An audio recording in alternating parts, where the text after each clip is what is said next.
There is a creature alive today who has survived millions of years of evolution without change, without passion, and without logic. It lives to kill. A mindless eating machine. It will attack and devour anything. It is as if God created the podcast and gave him jaws. The soul of Detroit. You asked interrogative questions around my face. It's gone. What are you doing? What are you doing? That is not paid for by them. That is paid for by the people of Detroit. You might be qualified, ML. I'm not qualified for this job. Let me tell you something. You want to go right now? Okay? You want to go right now, Albert? Hey kids, it's your old pal ML Elric back with a compelling and fast-paced episode of the Soul of Detroit. I only say that because I'm joined by Mark Fellhauer, but not Shawn Windsor. And I have to tell you that Shawn's not here because sometimes he is here and it seems like he's not here, but he's really not here this week. He is on assignment in Monument Valley, I think. Oh, he's on assignment? I thought he was just taking a vacation. Well, I would try to make it sound like he's important, like they'd send him somewhere, you know. There's not many sports that happen in Monument Valley, except for Forrest Gump running, right? Bloop. There's my bloop. Yeah, I guess so. Wow. Okay. For those that know what Monument Valley is, that's the scene where Forrest Gump stopped running. Yeah, he's running across. We'll get into that in a future episode. But for now, we have our intern who you met last week, Patrick Schmitz, is with us. Patrick. Oh, it's good to be on camera for once. People could see, people could see my glasses. People could see how clapped I look right now. But I'm excited to be here. I'm excited for our guests too. Yeah, a lot of people have said to us since Patrick debuted audibly last week, I really wonder what kind of glasses Patrick's wearing. And is there any chance that they match his shirt? Yes, so if you're watching us on YouTube, we do our live broadcast every week around noon on Tuesday. And then, of course, you can watch the replay there. And we encourage you to subscribe to our YouTube channel, which is just ML Elric. But we have a special guest. Jason Vanderwal is here. You may have read about him in the Detroit News, where Sarah Rahal did a great piece on his most extraordinary hobby, but it's also kind of a mission, and he's also been featured on many other media for the things that he has pulled out of the Detroit River using a magnet. So, Jason, thanks for coming in. Thank you for having me.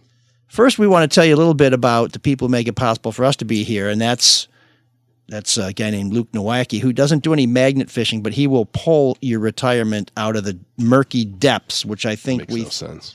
Well, it's sort of it's submerged. It's underwater. Maybe that's the tie-in. Because if you've been watching your 401k or IRA lately, it is a horror show. Yeah, it's been all over the place. Let Luke at Pinnacle Wealth kind of make sense of it. 248-663-4748 for rational financial advice right now.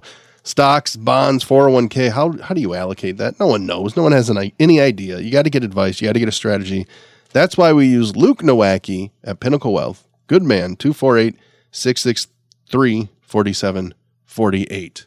And we have a link to his website on our website, which is ML Soul of Detroit. And when you link there, you're going to find out that when you do business with Luke, he makes it all about you, sweetheart. Securities and investment advisory services offered through Royal Alliance Associates Inc. Member FINRA SIPC. Royal Alliance Associates Inc. is separately owned, and other entities and or marketing names, products, or services referenced here are independent of Royal Alliance Associates Inc.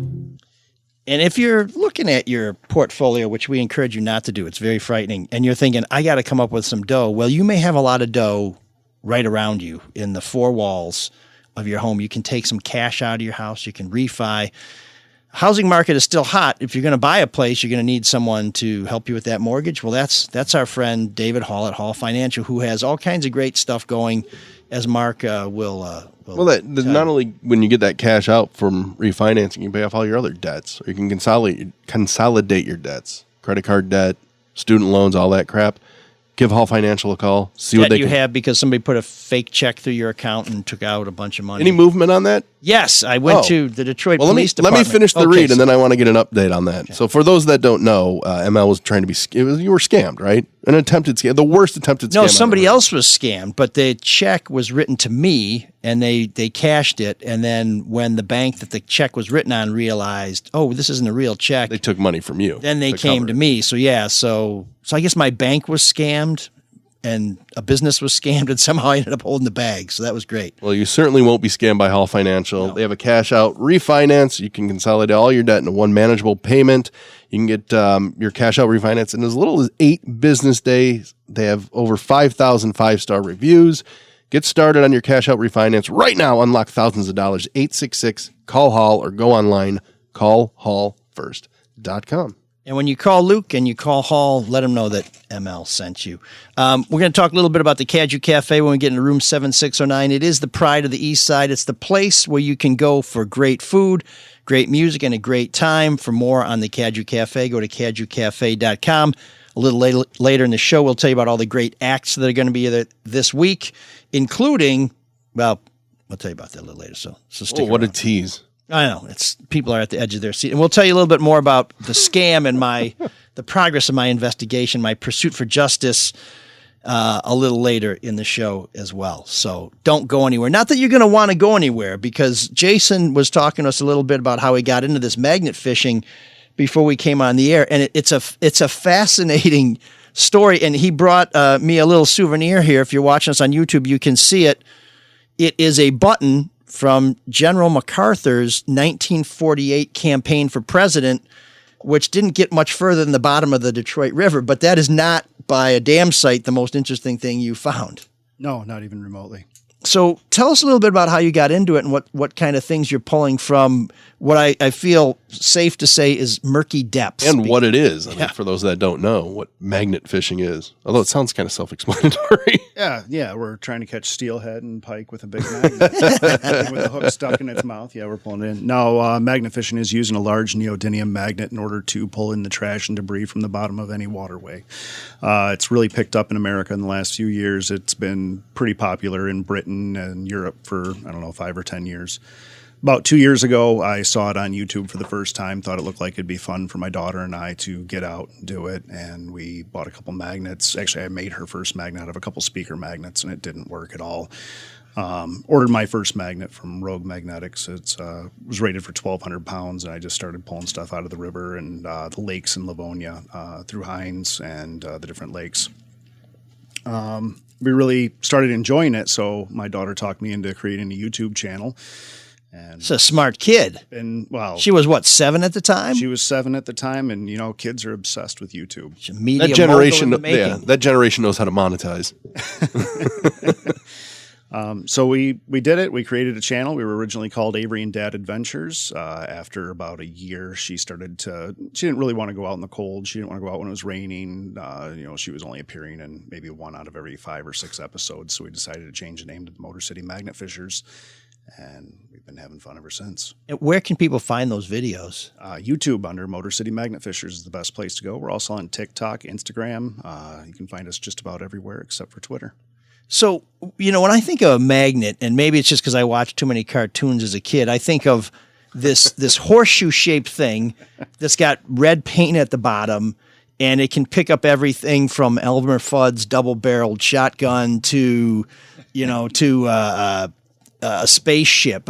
How did you, start? I mean, did you know that you needed a special kind of magnet? I mean, it sounds like you tried something, but did you just think it's metal, it's a magnet, bang, I'm done. I start pulling stuff up and putting it in my bag. No, I knew that it was going to take a specialized magnet for it. And this company that I ordered it from, they actually make the magnets for magnet fishing. They're designed for that purpose. They market them as like a recovery magnet too. It's big magnet the size of my hand. This is actually one of the smallest magnets I own. This one's rated for 1,200 pounds of lifting force. So it kind of looks like a CD that's maybe about 3/4 of an inch thick with a little loop on the top of it. Are there certain challenges trying to attract metal through water? No, actually there's not. And magnets actually perform better at colder temperatures. So being in the river, even in the winter, is actually good for them. Did you know all this stuff about magnets, or did you just learn this all by doing all that? Well, It's a hobby. I had to learn it all. I didn't know it all to begin with. No, but it seems like you started from scratch, which is, Well, no, I mean there were people on YouTube doing it. There was the Brockton Magnet Fisher, the Kinsler brothers. These are guys that I'm now friends with, but they're the videos that I saw initially that got me interested in the hobby. Talking to my daughter, we decided it was a good way to do our part to help leave the earth better than how we found it by pulling the trash and garbage out. We hit swimming areas and just pull out buckets of nails from these areas where people go swimming, sharpen pieces of metal that have just rusted down to a fine point that anybody could jump on. It's kind of like the modern day, the people you see on the beach with their with the metal detectors? Yeah, except find their treasures, but this will actually pick it up for you. We metal detect too, but I found that I get the exact same thing either way. Really? Rusty metal.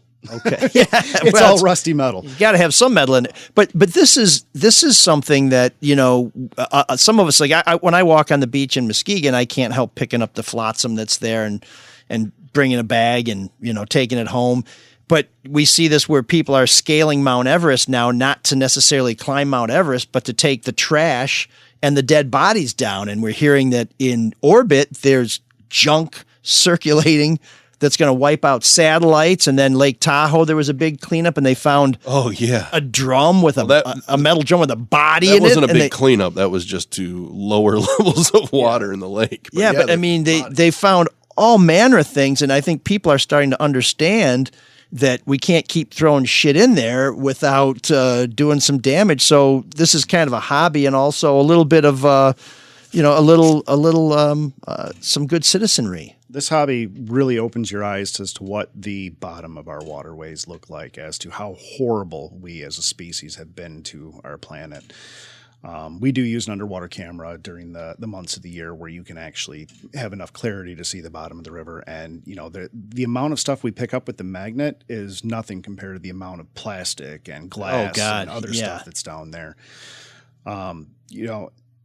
It's an environmental thing. That's why we do it. That's why we love it. But, we do get a lot of really cool stuff out of it. Yeah, I was going to say the treasure hunting is pretty damn exciting. And I want to know if a bonus. If you have a magnet that can pick up 1,200 pounds, can you then pick up 1,200 pounds worth of stuff? I mean, well, the magnet's rated for a maximum strength of 1,200 pounds. That's in an ideal setting with a 1/2-inch thick piece of steel plate, perfect temperature, perfect humidity, and everything in order to get that rating of 1,200 pounds. You're never going to find that at the bottom of the river. Right. In fact, 80% of the stuff that you click onto with this magnet isn't going to you're not going to have a hard time picking it up. Okay. If you hook onto some big plate steel, or there's a lot of big stuff under there.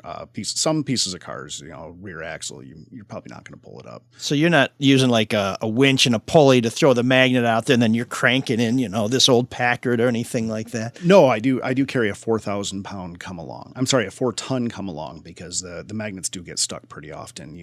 Whether it's on a seawall or between some big rocks. There have been times where the magnets have been stuck to metal that we still don't know what it is. A lot of places where big boats have been through, we click onto stuff like that. So we do carry a 4,000 pound come along in order to be able to retrieve the magnet, because it's a couple $100 investment for each one. What is a 4,000 pound come? That sounds like the worst date ever, or the worst date's friend. It's a ratcheting mechanism with a steel cable and a hook on the end. And you just tie it off to a tree or a light post or whatever can support the weight, and you use that to pull it in. We've actually had to use it when pulling in fishing line masses. I pulled in thousands and thousands of miles of fishing line, probably 400 or 500 pounds of just lead sinkers and lures. I gotcha. Okay. No, I think the most interesting thing, if you do a quick Google search on magnet fishing, you find people that find guns. Because, the idea, maybe not the romantic idea, but people kill somebody and then throw a gun in the water to get rid of it. How many guns have you pulled out? I found more guns than I have bicycles. Really? I found 40 guns now, and I think I'm up to like 27 bicycles. Oh, jeez. 40 guns. 40 guns as of last Sunday. One Harley Davidson, too. 2012. I don't remember what kind it was. Now, what are the, do those work? Can you use the guns, the bikes, the Harley? Only a couple of the bikes have been decent enough to where they could have been easily cleaned up. I didn't actually catch a full Harley. I only got about 60% of a Harley. Now, do you know, have any of these guns been connected to any crimes? Have you been able to find that out, or? Well, I haven't actually heard back from the police on any of them in specific, but guns don't go into the river for no reason at all. So at minimum, I'm going to say they were stolen. Yeah, a couple of them may have been accidentally lost in there, but you can't justify that with 40 different firearms. So what do? You pull a gun up. What's the first thing you do? It depends on the city where I'm at. First thing I do is I will make sure that it is clear and safe. Make sure there's not one in the chamber. If there is, I will attempt to clear the chamber. If I can't, then that dictates how I handle the firearm from that point on. In the city of Detroit, they've actually asked me to just drop them off at whatever police station I prefer. I prefer the 4th Precinct. They're awesome guys over there. If it's in like E-Course, we call them, they'll come out. If it's in Flint, we call them, they come out. Detroit and E-Course is where I've gotten the majority of the firearms I've found. And are these modern weapons, or are you finding like muskets and things like that? Or I have never found a musket. Everything I have found shoots modern ammunition. Okay, so these are things that someone has thrown in the water in our lifetime. So I don't think you're old enough for some of them. Okay. But, some of them I think really went back in the 30s and the 40s. A lot of Prohibition era stuff. Tommy gun? No. I have not gotten a Thompson yet. That is on my bucket list. That'd be pretty cool. Gotten a German Luger. I've gotten a Walther P38. I got a World War II 1911. Still don't know what brand it was. I've gotten a 10-gauge shotgun. I've gotten a couple of 12-gauge, couple of 20-gauge shotguns. I've gotten 22 rifles, 22 pistols, a whole bunch of 32 caliber revolvers, 38. I've gotten 357. I got a Ruger Red Hawk 44 Magnum. Damn, so that means James Bond and Dirty Harry both may have been in Detroit at some time. Yeah, I've gotten cool. Old Colt pocket pistols, a lot of new 25 caliber seems to be pretty common in E-Course. I've gotten 5 or 6 of them out of the John Dingle Park in E-Course. Real small round Saturday night special. Yeah, so be careful if you're partying in E-Course. It seems like people are packing, and they know where to throw it after they've plugged you. Well, yeah, in the river you've got 321 years of history in the Detroit River. Sure, and the current too. I mean, do you find that most of the things that you recover look like they may have been thrown in at that place, or who knows, that somebody threw it in Detroit and it's on its way to Wyandotte? Or after speaking with an officer on the Detroit dive team, I believe everything was thrown in right where we find it. He's right about where we found it. He said that most things will, depending on the current, they'll fall at about a 30-degree angle, and then where they land is where they stay. So wow. He's a professional, so I take his word for it. Yeah, no, he's spent a lot of time sifting through the silt down there.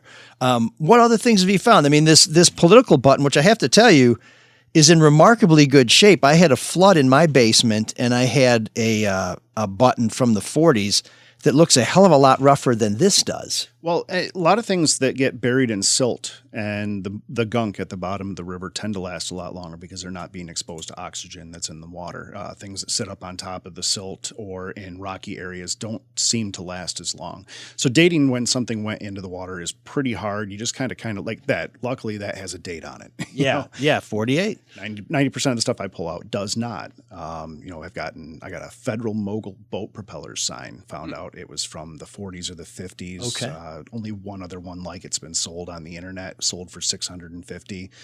I don't collect signs. I do have signs in my garage, but I also lost a magnet that day, a $300 magnet. Oh. And so I put it up on Facebook Marketplace, and I had a guy that really wanted it. He's like, here, this is my living room. That's where it's going. And he shows me all these other signs. I was like, yeah, you're the guy for it. So I sold it to him, and then couple of friends came out, and this wasn't in Detroit. This was somewhere else along the Detroit River. A couple of buddies came out and actually dove and retrieved my magnet for me. So that cool. was very cool. It is illegal to dive in Detroit if you are not a police officer. Okay. And probably dangerous because the current is pretty strong, and from what I understand, shipping lanes, it's a bad area. And it's kind of funky underneath the edge there. I mean, you don't know where you can end up. Well, they classify the entire Detroit River as an active crime scene too. Oh, well, I didn't know that. That's fascinating. Classic Detroit. And that's not just because a kid's peeing in it. Where, so mostly around here, around southeastern Michigan, is there like a bucket list of places in the world where you'd want to do this? I just naturally am thinking of New York. I want to go behind the Manoogian Mansion. Oh, yeah. Find a table leg or something? I don't know. I would like to try from behind the Manoogian Mansion. I've fished the park right next to it, gotten some lipstick containers. That's about it. But what about where else in the world? Because New York, you think of people throwing guns or bodies in the East River or the Hudson. New York is way too rocky. Really? Most areas around New York, New Jersey, there's a lot of rocks that have been put in for erosion resistance, and you will lose your magnet on those. I got a buddy who's lost, I think, 2 of them in the Hudson River right now. So that's the place to get rid of a murder weapon. Probably, yeah. Yeah, I mean, never mind the belt sander in your garage. Just throw it in the river, yeah. But, if I could, I'd like to get over to Europe. I'd love to try Italy. I'd like to go Austria, England, pretty much any place where there was a battle fought for World War II. I would love to try. I do like World War II relics, and I've gotten quite a few of them out of the Detroit River. Do you find grenades and things like that where, I mean, I would think if you're in Europe, you're going to find a lot of countermeasures, like mines and things that go boom that someone said, well, I don't know what to do with this. I'll just chuck it in the river, I guess that seemed like a good idea at one time. It seems like the worst idea in the world to me now, but there's a lot of people that fish over in England that do pull out hand grenades. They pull out all kinds of ordnance, and whenever they do, they call the police. They shut down the street. The bomb squad comes in, and then they take it and dispose of it. I've never pulled an explosive out. Well, I guess we got that going for us. But you haven't been behind the Manugian. Who knows what's back? What do you think would be the most? I do have a friend that pulled an RPG out up in Ionia, and that's Ionia, Michigan. Little tiny Ionia. He pulled an RPG out up there. It might have been the Michigan militia getting a little practice. But what do you think you would find behind them? I mean, what intrigues you about that particular spot? Well, I mean, who knows what kind of evidence was thrown in there? From the party? Exactly, yeah. Sure, yeah. Find a laptop with an intact hard drive, that'd be Have you found computers? Yes. I found computers. I found hard drives. I found laptops. I found regular full computers. Towers, you said you found a PlayStation 5? Yeah, I pulled a PlayStation 5. Which are hard to get, right? I mean, why would somebody chuck one in the river? I'm assuming it must have been stolen. It was either stolen or somebody's girlfriend or wife was very mad. Oh. Very mad. So what do you do? Attrition right there. You start those? Do they play the computers or anything? No, I'm totally weirded out about the possibility of what's on a hard drive that caused somebody to throw it in the river. I don't want to open it and find out, that there's something in there that I don't want to see. And I don't know if they can even be salvaged after having been in the water. Could have Jumanji in it. You obviously haven't seen the original. Hunter Biden's junk pictures, maybe not worth all the. So what do you do? Just recycle them then? God, man, curiosity. I would want to see, but I'm not a computer expert. I don't build them. I don't know how to restore them. I don't know if a hard drive can even be recovered. Do you turn those into the police? To see? No, they would just look at me and be like, "Throw it away." Really? Well, we did when I was doing a story about former councilman George Cushingberry. He abandoned a house. Yeah. And the bank said, "It's our house, take whatever you want." And there was a computer there. And I was wondering, boy, I wonder what Cush got up to, because he was accused of all kinds of crazy stuff. And we did pull the hard drive, and one of the IT guys at work was able to, I can't remember whether he said marry it or mirror it or pirate it, whatever. It wasn't pirated, but it was something like that, parrot, where we hooked the hard drive from, this old PC to another PC, and we were able to access the hard drive, but some of it was password protected. But it was not as hard as you would think. But this had been in a trashed garage, a house of skank, not underwater for who knows how long. But again, we were talking a little bit before the show about with fresh water, things have a better chance of coming back, whereas with salt water, you were saying anything with metal in it is. Well, I mean, look at the underside of your car in the state of Michigan after the winter. You'll see how much rustier it is than it was the summer before. The ocean's going to be the same way. As far as water bodies go, I've read that the Detroit River is actually an ideal condition for preserving things, especially when you get into the silty areas or the real deep muck. That really helps out a lot. And do people do magnet fishing in salt water? Oh, yeah. I got a couple of buddies that live in Florida. One of them, he recently posted a video where he pulled out 3 AK-47s in one spot. Is that Miami? No, I believe it was around Orlando, so I don't think it was saltwater. But my buddy Shawn, the Brockton magnet fisher, he's gone out and fished saltwater over on the East Coast. Never really pulled up much there, though. Okay. Well, yeah, I guess I would think, boy, if you're around Providence, there's a lot of saltwater, a lot of mob activity there in Rhode Island. So between Southie and Rhode Island, you probably have a lot floating around in the waters over there. But before the show, I was watching one of the videos I was asking you about. It was some voodoo. That was the grossest thing to pull out of the water. I mean, of all the gross things you can pull out of the Detroit River, it was a container of some sort. And can you explain to the people listening what was in the container? Absolutely. So we found that down in E-Course at the John Dingle Park, there is a ton of witchcraft, voodoo, and Ogun related stuff there. Every time I magnet fish there, I pull out a spell jar of some kind. Usually they're little baby food jars with a bunch of different layers of different herbs or something in them. They usually got a little white piece of paper in them. I pulled out a full Ogun one time, or an Nganga, I believe is what it's called, from the Ogun religion. It was 3 of these giant cast iron cauldrons, each one smaller than the other. There was knives and tools and all. There was a rosary inside of it. That is so creepy. It's really cool. It gets worse. I gave my buddy the cauldrons, and he later on found out they were worth about $1,000. Oh shit! Like, oh well, if you sell them, you got to split them with me. Yeah. The worst thing What is the purpose of these things? Are people trying to put some bad juju in there? Or are they putting a hex on somebody? Or each one of them can be different, from what I understand. The Ogun one with the Nganga, I believe I've had people tell me that part of the ceremony is actually putting the whole thing into the water. But to me, it's just garbage in the water that doesn't belong there. It needs to come out. We're trying to better the environment. But is this like, you put your you pack up your troubles in an old kit bag and throw it in the water, or are these things done to try and put a hex on somebody? Some of them are. A couple of weeks ago, Tanner, the Michigan Magnet Man, and I were out behind the post office, and I pulled in this. It was a glass jar, and you could see it just kind of looked like there was a photo in it. I told him, I'm not opening it, man. I've opened too many of these things. And I'll get back to the one you're talking about here. Yeah. Are you worried that the curse is going to jump out on your ass? No, I'm worried about the bodily fluids that are contained in these things. Yeah. Because there was a red mixture when you were opening it up. Yeah, so that one was voodoo. I know that one was voodoo because it was a big old school Mountain Dew bottle with the big wide neck opening. Opened it up. A Mountain Dew bottle?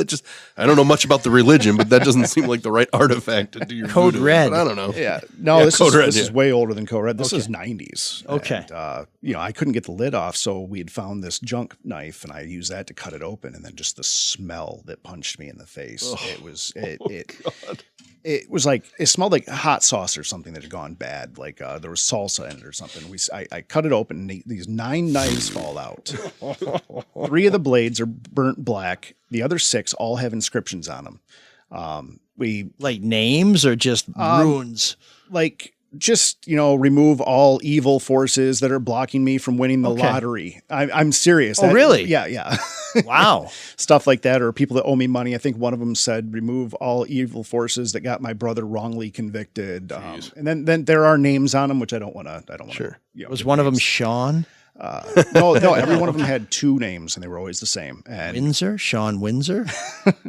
That's 2 names. That's one guy, but never mind. Okay, sorry. So, posted that video online. People are coming back. Oh, that red stuff, that was probably a mixture of hot sauce, menstrual blood, and urine. Yeah.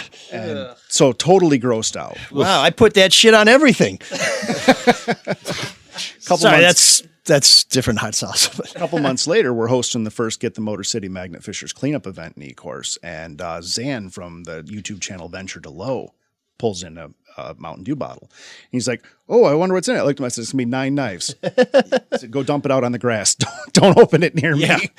Sure enough, 9 knives in it. And then this last winter, I got another one stuck to my magnet, but it fell off. And so I couldn't recover it. And then I went out again in a different spot and I pulled in another one.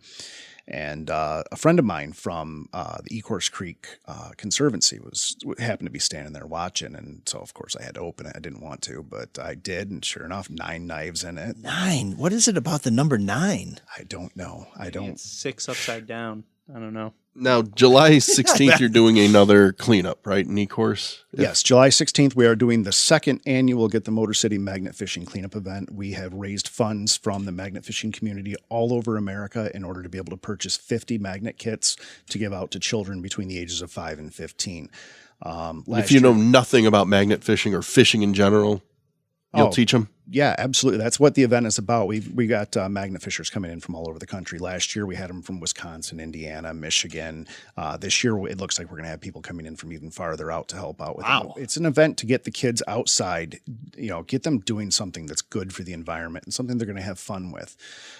We have talked to the City Council of Ecorse, and they are going to have representatives there, as well as we're going to probably have police and fire there to help the kids get their magnets unstuck. I got a friend that's coming out with a boat because there are a lot of rocks there, and he's going to go troll along the coastline in order to be able to unhook their magnets when they get stuck.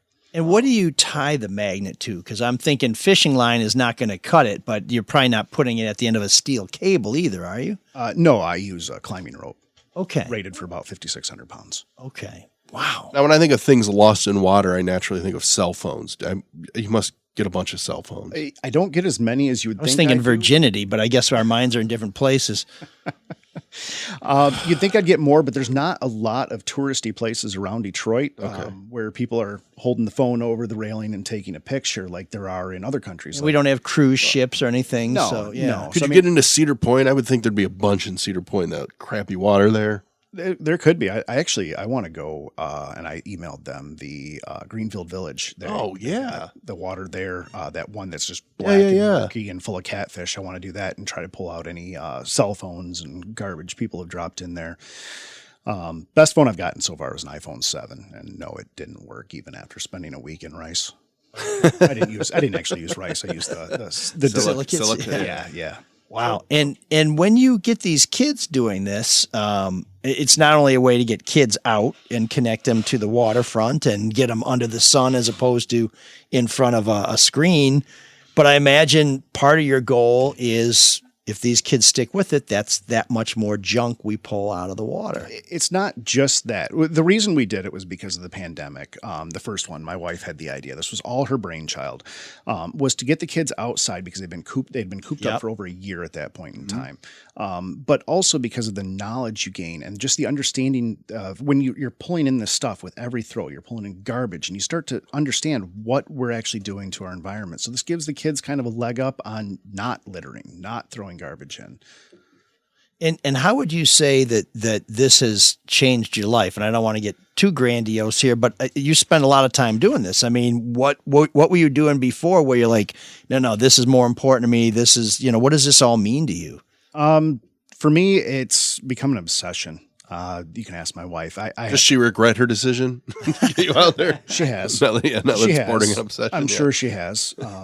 So I guess you didn't turn over any of the jewelry you found to her then. That might be a sweetener for you. Well, she doesn't want any of it because the only jewelry that's magnetic is worthless. Oh, right. So gold and platinum, things like that, nothing. Nope, none of that stuff will stick. Really? Out of the 4 or 5 safes I've gotten, I haven't even had anything valuable in them.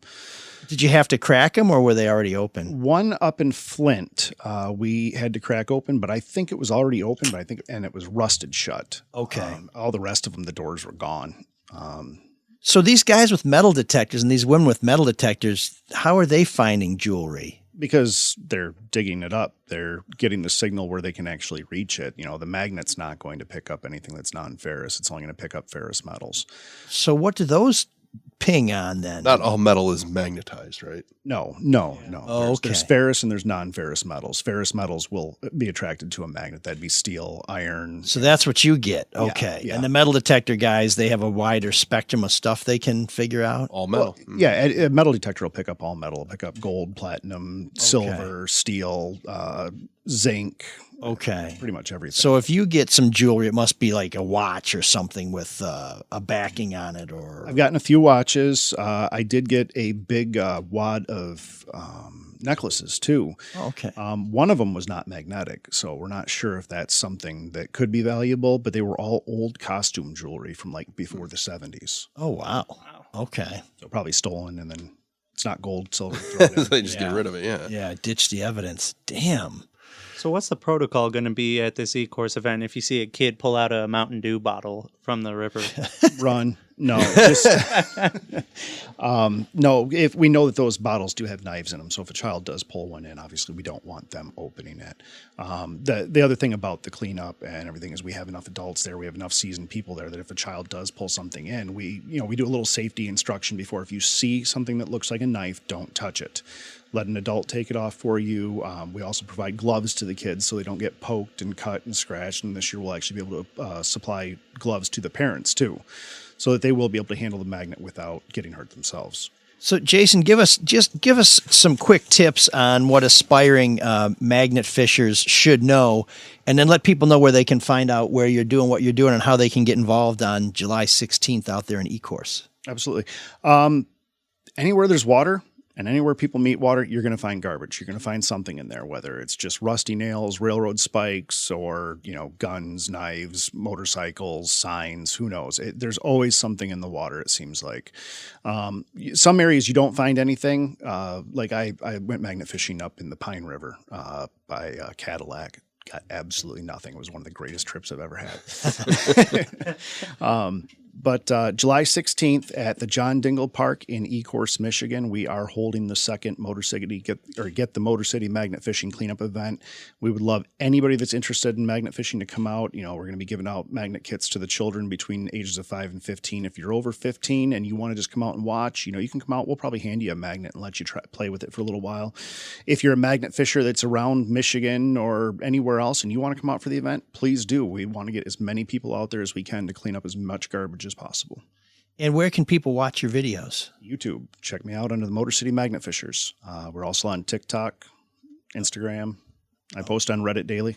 Okay, Motor City Magnet Fishers. Jason Vanderwal, thanks for coming. It's a great, it sounds like kind of a cool hobby for people who like to be surprised by what they found. No offense to the geocachers. It sounds much cooler than geocaching to me. But it also is doing a lot of good. So thank you very much. And if we get all these other kids out there cleaning up, all of a sudden we might make a dent in this and maybe just keep some people from putting crap there in the first place. Oh man, the geeks have inherited the earth. Did I do that? What a dork. Does him wanting to play with us again mean that he's turning into a geek, or we're turning into cool guys? So what is it with these goofy golfers? We here in Detroit have had Bryson DeChambeau beefing at a photographer for catching him in a moment where he was not his best and saying, oh man, this is going to hurt my brand. Then we have Phil Mickelson, who also showed his ass in Detroit by complaining about an article in the Detroit News that talked about his gambling losses. And then he's such a baby. Yeah, then he's such a baby about gone on to many more goofy things, and now he's not even going to defend a championship he won. So, because he's got that book coming out on him. Yeah, well, the way he gambles, it sounds like he might want to get some more money. And now Greg Norman, the shark, is downplaying the vicious murder of journalist Jamal Khashoggi by minions of the Saudi sovereign. Norman is the chief executive of a golf tournament funded by the Saudi Sovereign Wealth Fund. Norman called the murder of Khashoggi a mistake and said the Saudi government, they just want to move forward. Who hasn't done something like that, right? Yeah, I mean, hey. You got to live and learn. Saw a guy's I can't believe he head said, off. I do want to point out, so Jack Nicklaus came out and said, hey, yeah, they tried to hire me to do this twice, and I keep telling them to beat it, get out of here, pound sand.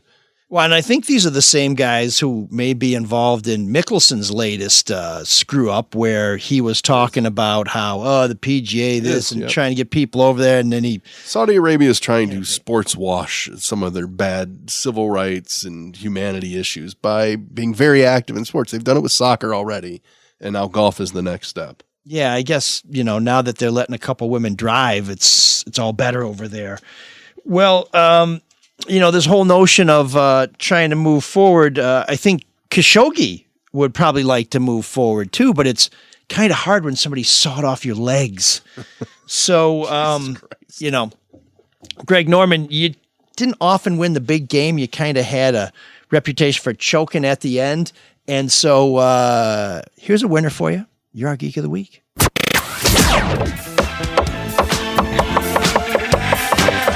See you again.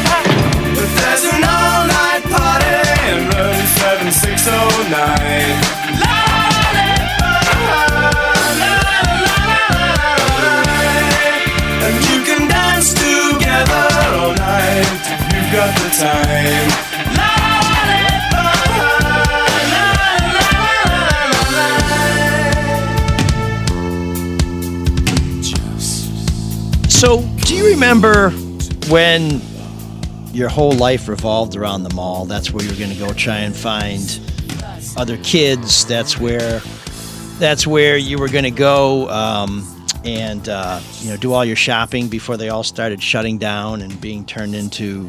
Yes, I remember it. Mall life. Yeah, there were movies, mall rats. There was Great everything. flick. I mean, Mark, what's his name, was trying to get a cool job at the mall so he could get over on Jennifer Jason Leigh. And, I forgot about that. Yeah. Unfortunately, his buddy Damone. Damone. What a great character Damone was. He was, and I don't know why that guy's career didn't take off, because he was genius in that role. But anyways, listener Joseph takes us back to the days when the mall was the center of it all, with his suggestion we play Robert Hazard and the Heroes, their anthem, Escalator of Life.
Well, it's definitely new wave. Yes, just when you think you've gotten to all the unexcavated gems, the fished magnets of new wave music, you find Robert Hazard and the Heroes stuck in the muck, and we pulled him out like Jason with his 1,200-pound magnet and his load all, carry all, whatever that was, that helps winch that stuff out of there. What a great tune! Now I'm tempted to say he's a one-hit wonder, but I don't think this was a hit. But he did have a hit. He first recorded. I mean, he didn't have it, but he's responsible. Robert Hazard was the person who wrote and performed "Girls Just Want to Have Fun." Oh, really? It later became a big hit for. She didn't write that? That's funny. I never knew that she didn't write that. No, he performed that back in 79 or so, and Cyndi Lauper picked it up later. How much different is it from her version?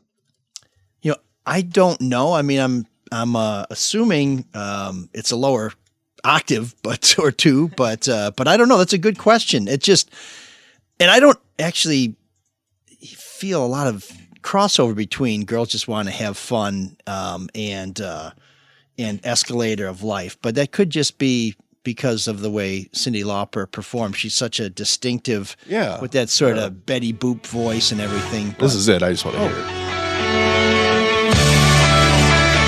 It's already more hard driving, rocky.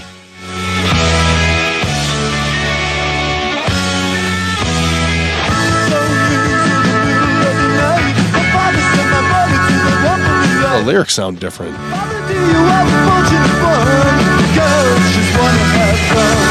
mean, that's unmistakable, the hook. Yeah, but that's very different. So see, he did have a hit via Cyndi Lauper. Hopefully he had the publishing all locked down.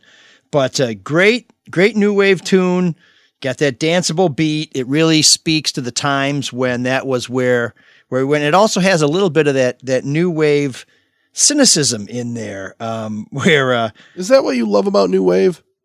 I mean, I like the beat. I'm really big on having a driving bass, and I like music that has a message. And I do think that that music then people, that was kind of the me generation. So people were really introspective, and they're sort of musing and bemoaning their fate. And and there was a lot of great stuff. We're riding on the escalator of life. We won't be happy till we have it all. It really speaks about the consumerism. That was such a big part of it. And it's funny. There's some irony in there too. There's 111 choices. Don't listen to those little voices. You know what I mean? It's kind of clever. I'm surprised that old Bobby Hazard didn't do more than that. But what, did he ever do anything else that you know of? He had a couple other tunes. I read up a little about him. Kurt Loder profiled him in 1981 in Rolling Stone. So that was, I think, before Kurt Loder ended up being music editor at MTV. Mm-hmm. So he was someone who forced his way before the attention of sort of the arbiters of what's cool in music. But I guess Loder wasn't enough to put him over the top. When I think of this, I don't ever remember seeing them on MTV, but this feels to me like something that if they'd come out with a video, they might have snuck it in here and there, like a Donnie Iris video where you're like, yeah, it's kind of, people might dig it, but we're not going to put it in heavy rotation. He's not going to compete for eyeballs with Duran Duran or by then Cyndi Lauper, who, and these guys, when you watch their videos, they're just some regular looking guys, playing an axe on stage. They didn't have any of that panache or any sort of flair that I think was also a big part of the late 70s and the 80s as the new romantic and the punk movements morphed into new wave, and then it became sort of it was a good song, a lot of fashion. So anyways, Escalator of Life, thank you. And for those wondering what Robert Hazard is up to today, he's dead. He is no longer with us. Yeah. He died. A prostate cancer, which is another... Oh, way to make it worse. Was it prostate cancer? Or was it... Pancreatic. Pancreatic cancer, which is, another reminder to have your pancreas checked and your prostate checked. Yeah. And while they're down there, have them take a look at the pancreas. Move on. You don't have to, what are you talking about? Room 7609 is brought to you by the Caju Cafe Every Monday is an open blues jam and muscle madness. Tuesday is funk night. Wednesday is karaoke. Thursday, Steve Deli takes the stage. On Friday, the Reefermen hold a vinyl release party. Saturday, it's the Pazman Super Session.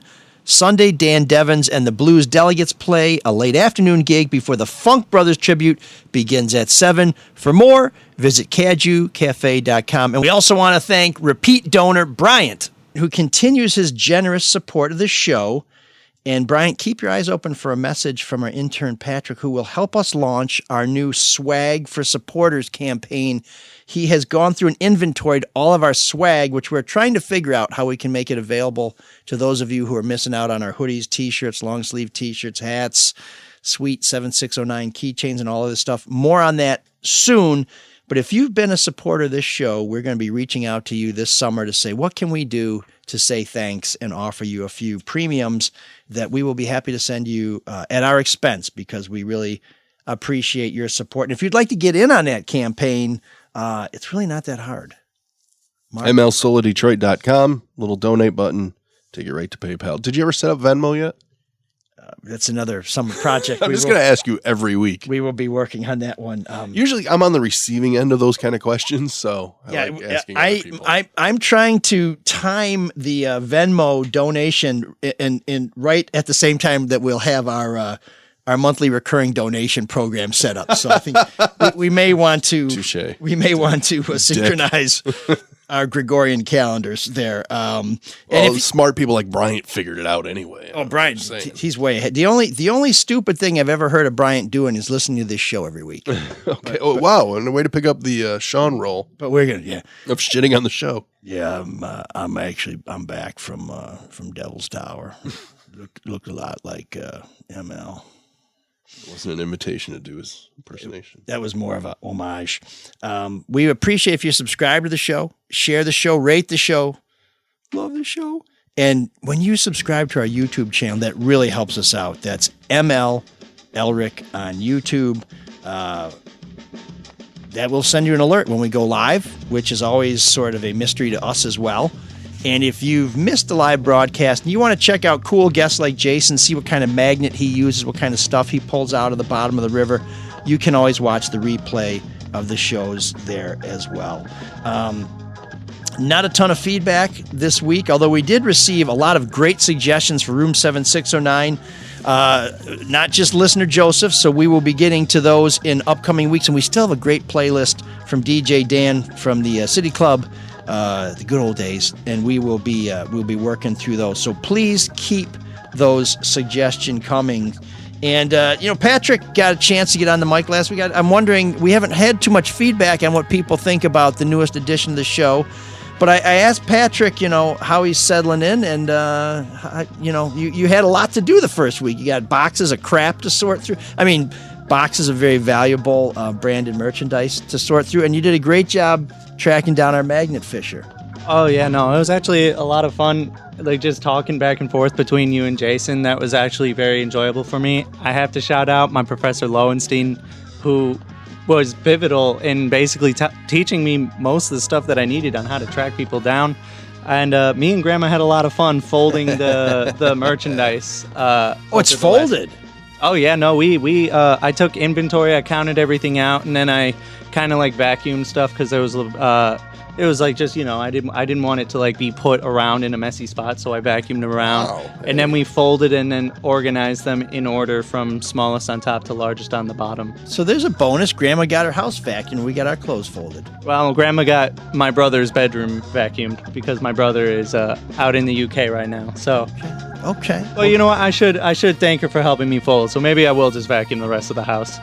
See, there's something for everybody here at the Soul of Detroit. And what a glamorous entree into the world of broadcast. I mean, it's Mark, you always knew that this is how it worked, right? Well, I was going to say the first thing I ever did when I was an intern in radio was go through a bunch of boxes with old reel-to-reels on it. And it was very tedious. Oh, man. And look where I am now. I'm in a basement. Yes, you've really... Well... Someday, your ship is going to come in, I swear. When we sell this merchandise, we'll be building a new studio, and it's going to be absolutely glorious. So So one of the reasons we have Patrick here, not only to help him get his start in journalism, but because we like to have the youthful perspective on the world. Because Mark's not quite as decrepit as I am, and makes us feel older. Is that why? Neither one of us is as near death as Shawn is. But what? Tell us about some of the stories of adventures and magnet fishing things you've done. Well, I don't have anything on magnet fishing, but I know when I first started college, this is like 2 or 3 days into it. I hadn't even done a class yet. And I actually met up with this girl and a group of her friends. And, we had been drinking and we started, making out a little bit. And for some reason, she's moving her head like this. She's moving like her head all over the place.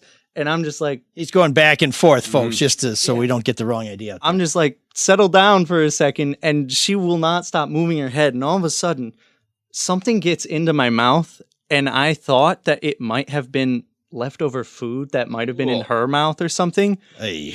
But I also didn't want to embarrass her in front of her friends and, jump back in revolt and like, oh... That's disgusting. You just got food in my mouth. So instead of doing that, I just quickly turned and spit it out, and I didn't say anything. But then a couple of minutes later, this girl is walking by me, and she's like, wait a second, where's my nose ring? And I was like, gross. I was like, oh my God, that was her nose ring that got in my mouth. And I just spit it out onto the grass like it was nothing. How does a nose ring go from a nose? She's moving her head like this. That was the issue. I was just like, settle down. She doesn't deserve to have a nose ring then. I think one of the things we're going to have to teach Patrick before the end of the summer is how to kiss. But we're going to wait for Shawn to come back for that, because he strikes me as a very generous partner. So...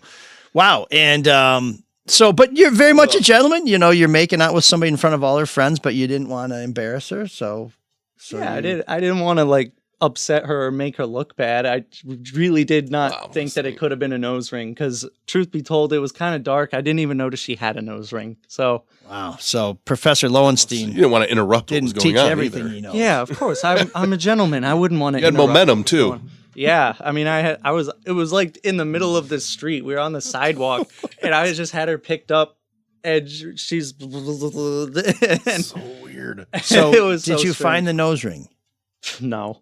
So you need a magnet or a metal detector. Yeah, that's where I would need the magnet fisherman to come save me. He'd say metal detector, because I don't think the magnet would necessarily pick, unless it was like costume. Oh yeah. Ring. Yeah, so just a metal detector. And do you know who this woman? You don't need to identify her now. She's probably in witness protection by now. But do you know who she is? Do you still know how to find her?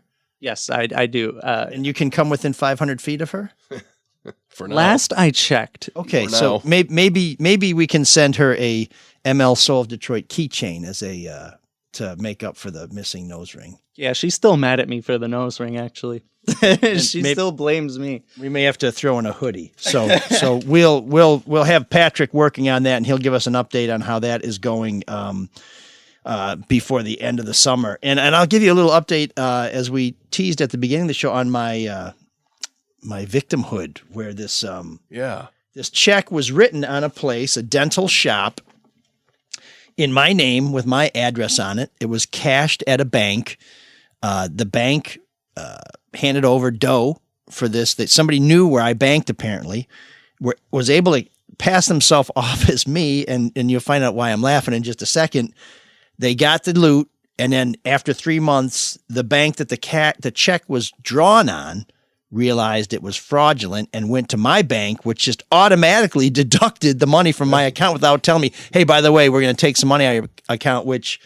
That's how it works. Fortunately, it happened to be after I'd just gotten my first paycheck and had gotten some other dough I was owed, so there was some money in there. And so I went to the Southfield police after our show last week, and they told me, well, since you live in Detroit, the crime occurred in Detroit. And I said, well, the dental practice was in Southfield, and I think the bank that it was cashed at was in Southfield. And they said, no, go to Detroit. And I said, I kind of don't think this is going to be a high priority case in Detroit, because we still have like half the murders unsolved. So what they really wanted to say was, it's gone. Just don't worry about it. It's gone. That's right. That's right. Like my Bitcoin.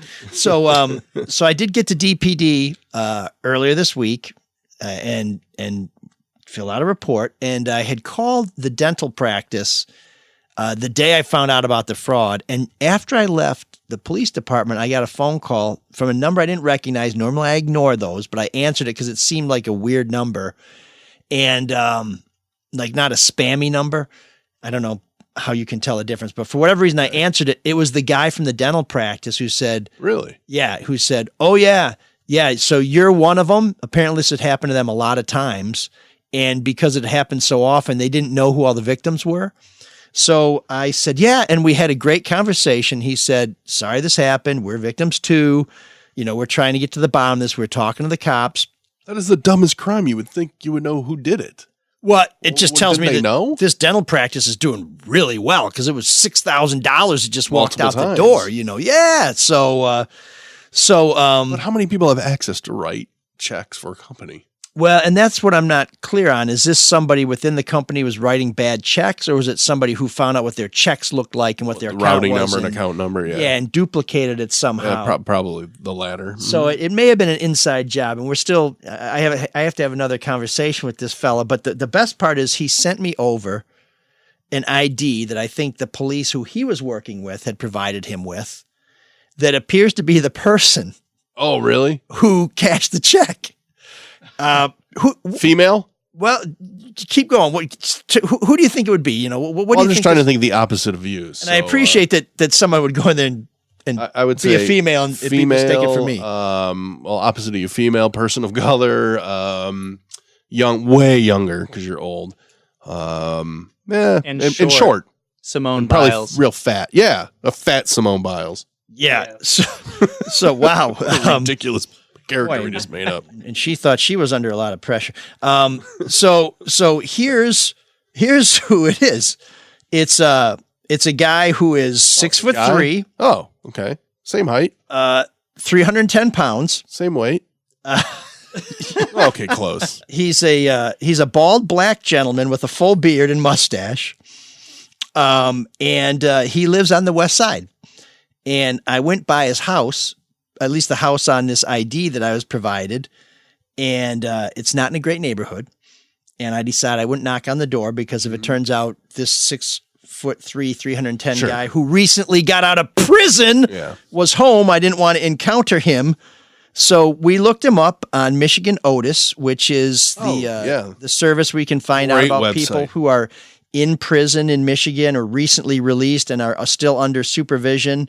And so here's the guy who picture of him? Apparently has been, I want to make sure that this is really what this guy was doing because he may have been the one who created the check. I'm still not clear whether he's the guy who cashed the check or created the check, but the way the other victim, the dental shop guy, presented to me, I think he's the guy who cashed the check. Anyways, he just got out of prison in August of 2021, convicted of armed robbery, assaulting a police officer, lengthy rap sheet. This is what he looked like in 2015. So you can. So armed robbery and assaulting an officer only gave him 6 years? That's kind of what I was getting. Oh, no, I'm not sure how much time he got. He looks just like you, by the way. Yeah, no, I'm spitting image. Put a wig on that guy? Wait till you see. Wait, that is not a fat 300 pounds. He looks pretty. Yeah, I mean, he is 6'3", probably big dude. Well, so here's the picture on the ID that he apparently currently has, which I will show you, and you can just, by your reaction, people understand. Whoa! He did not come out better than he went into prison. He's oh man, if that 300 pounds was kind of spread across his shoulders when he went into prison, it's now spread across his jowls. But so as best I can tell, somebody thought that was me and handed over $6,000. Yeah, but not everybody knows who you are. So well, that's the other thing that's weird. He was caught. I'm very proud to say we caught him. That's the other thing that's weird. So, you know, Detroit is notoriously bereft of celebrities. So sometimes people who've been on the news are considered celebrities, which is the most ridiculous thing ever. And it's always weird when somebody says, hey, whatever. But if this guy's going to impersonate somebody, why would you impersonate somebody that may be known by name? He's been in jail or prison. He didn't know who you were. Clearly is not a 6'3", 310-pound black gentleman who's only 34 years old. So, I've seen you before. You're the asshole on TV. Guilty as charged. So, so we're going to continue to pursue this dastardly deed and get to the bottom, but we will provide you updates as this story unfolds. So, They at least give you your money back. The bank, I'm told, will probably It'll take a while. give me the money back Eventually. and I don't want people to get the wrong idea that I make $6,000. I mean, this was a lot of ships had come in at one time, but it's amazing that for the first time in like 18 months, I actually had a balance in my bank. If they had tried to do this a month or so ago, it would have been like, yes. I mean, we got our car insurance refund, the $400 you get per car and all these other things. So all our ships kind of came in just in time to be torpedoed in the harbor, but the bank, it's God. The bank tells me that there's a good chance I'll get the money back, but if not, believe me, we'll be talking about this many hours on this show because I am going to burn them down. Well, it's interesting because you said that the office said that this has happened to a few people, and how many of those people had the resources or the ability to know what to do to track this guy down. So thank you. That's where we should bring this back to the public service aspirations of this show. When I went to report this at DPD, the 5th Precinct did a great job taking all the details, read it back to me. I added some details. The desk sergeant said, yeah, I have this had happened to me last year. Really? And apparently this is very widespread. And what happens is typically the bank will refund your money and they will not pursue the case because they write it off or it's covered by their insurance or something like that. And I said, well, I'm telling you right now, I'll be a witness against anybody. They should have video from the teller's booth where this guy cashes. Whatever you need me to do to bring this turkey to justice, I will do it. And this is apparently happening all over. So you should be checking your bank balance on a regular basis, because the only reason I knew this happened was that I check my balance every day, normally because I'm broke and I'm hoping that a check doesn't come in that I can't cover. Like this one. Yeah. And as it happened, I did end up, taking some home equity loan money and putting it in my checking account to cover checks that were coming in like the very next day. So it's a good idea to keep an eye on this because apparently this scam is hot. And I should probably... You mess up the wrong guy, okay? I probably should call Walcheck and see if he's interested in this. Well, what about where you work now? No one there wants to do that story?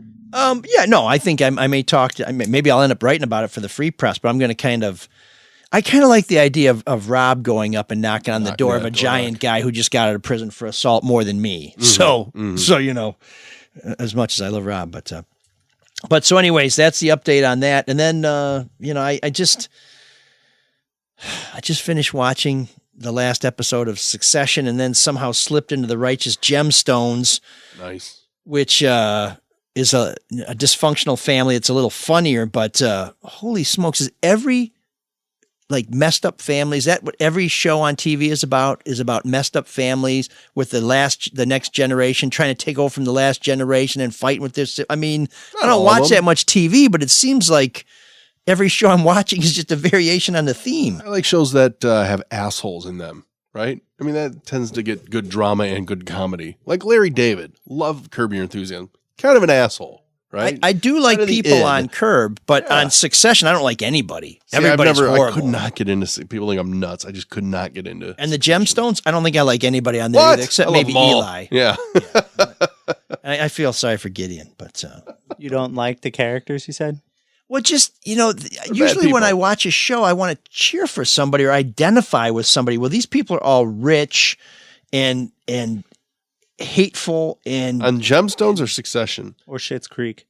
Oh, I would say... again, another dysfunctional family. But I think Righteous Gemstones, none of those characters are very appealing. What? Judy and BJ? Isn't it VJ? BJ. Oh, is it BJ? I thought it was VJ. I think it's BJ, yeah. I thought that was one of the jokes. Like, it's not BJ. BJ it's works VJ. too. But some of the dialogue is... He's my favorite character in the whole thing. His nose looks great. Are they even more dysfunctional than the families of Arrested Development? Yeah. But see, that's what makes good shows. Yeah, These ensembles where you have people with major character flaws. Look at The Office, right? Or 30 Rock or Parks and Rec. They all have character flaws. That's what makes them funny. But I liked everybody on Parks and Rec, even Jerry, who nobody liked. Sure, but he has character flaws too. Parks and Rec is my favorite show. Oh, that's great. Yeah. But on these shows, the nice thing about them is when something horrible happens to any one of the characters, I don't end up turning it off and saying, "Oh wow." No, I mean, like I'm not going to watch the 6th season of Better Call Saul because I think Howard's going to get screwed up, and I kind of feel sorry for Howard. So I just know it's coming, and I just don't want to see it. But these shows, you're so emotionally involved. If everybody gets screwed at the end of the episode, I'm just like, that was awesome. I mean, it just feels like the karma train just plowed right through the station and killed everybody in the waiting room, and they were all bad people. So people are just attracted to the disaster. So people see something bad happen, they don't want to turn their eyes away, which is why dysfunctional groups of people on TV are just so hilarious to watch. Well, plus a lot of times they'll have some redemption. They'll learn a lesson. I mean, it's just the story writing. 3 seasons of Succession. But the other thing is, my family looks great now. I mean, anybody who's sitting down at the dinner table and saying, "Oh, we got to work some shit out," you're like, "No, we are way ahead, man. We are doing good." Well, I'm glad that you're watching more modern stuff. I got to stop watching it though because I got a lot of work to do, and I'm working on something right now where I'm just like, I can't watch another episode. I got to get on and do this, but it's going to get even more challenging now because I saw that The Boys are back in 2 weeks. 3rd, yeah. On Amazon. Great show.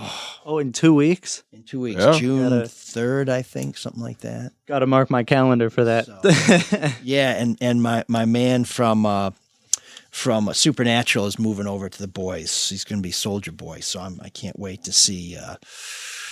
That means nothing to a lot of people. Oh, really? What? Barney knows what I'm talking about. More on that when The Boys are back. So Shawn will be back as well, I believe, next week, unless he has a close encounter out there in the desert, Richard Dreyfuss style, and gets somehow beamed up to whatever mothership is out there. So we look forward to his return. And Mark, any quick feedback for our intern? I mean, should we do an online or on-air evaluation, or should we wait? Not yet. It's been 1 week or 2 weeks. He's doing pretty good so far. He got the Magnet Fisherman, but a chance to screw up. Oh, I know. Well, we're going to make it harder. So so don't get too comfortable, and make sure you do a little dusting at Grandma's too. Don't just that's a good idea. Yeah, maybe polish some furniture. Has she listened to the show? Yeah. No, but she reads all your articles. Okay. In the news. Whenever she sees one of them, she always brings it to me. So did she find her nose ring? No. Okay. No. Sorry, Grandma. It's a very close family. Boy, can you dig that? Oh, yeah. Sorry. Can we play that back? Cyrus, save us from ourselves. Can you dig that? Can you dig it? Can you dig it? None of man's fantasies of evil can compare with the reality of the soul of Detroit. M.L. Elric, Shawn Windsor, Richard Dreyfuss. The soul of Detroit. Hear it before you go swimming.